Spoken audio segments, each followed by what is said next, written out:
How could the armored sanctuary of a tank become a deadly trap for the men inside? A World War II tank looked invincible from the outside, protected by thick armor and armed with powerful guns. But for the men inside, survival was never guaranteed.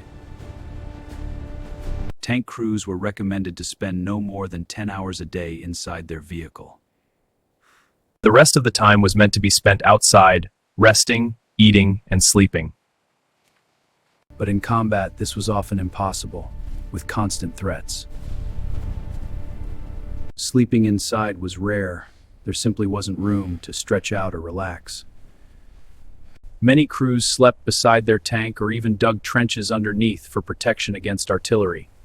But this came with risks. If the ground was soft, the tank could sink and crush them or cause suffocation. It's sinking! We're going down! Mud's too deep! I can't stop! Help! Get us out!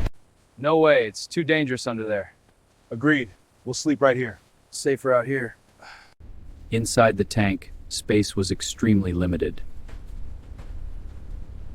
Crew members were surrounded by steel walls, ammunition, and machinery with no room to stand or turn freely.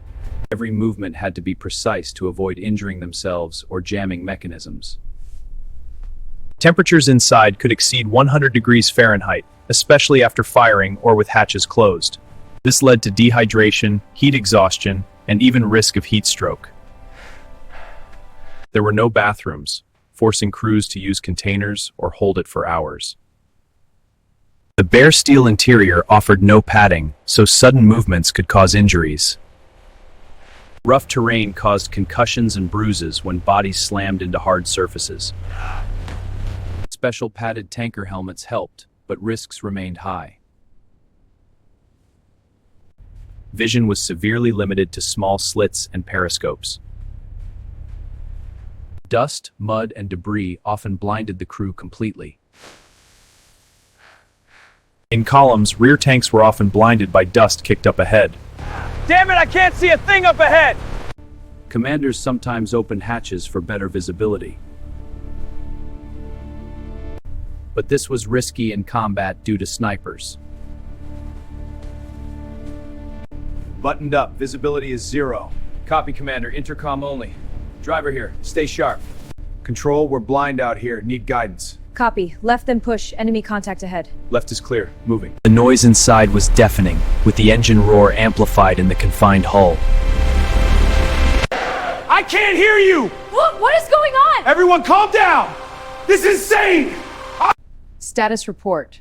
All systems green. They relied on intercoms, hand signals, taps, and even kicks to communicate. Firing the main gun produced over 150 decibels of noise, causing immediate pain. Repeated exposure led to permanent hearing damage. Ear protection was limited, making hearing loss inevitable. Against small arms fire, the tank was largely invulnerable. But heavier weapons like anti-tank guns, artillery, or other tanks could penetrate.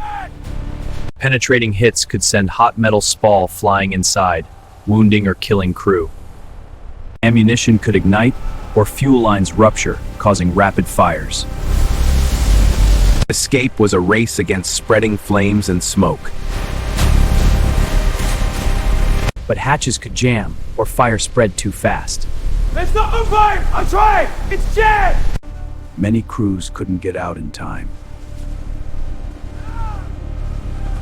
Tanks could overturn, trapping men inside. Life inside a tank was brutal and uncomfortable. Constant dangers, extreme discomfort, and the ever-present threat of sudden death. Yet these men endured, paying a high price for the protection their tanks offered. Survival was never guaranteed.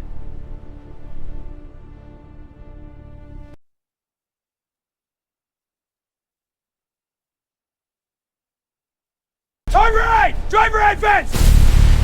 Apply then! Thank you, Raji, and subscribe for more untold stories from history.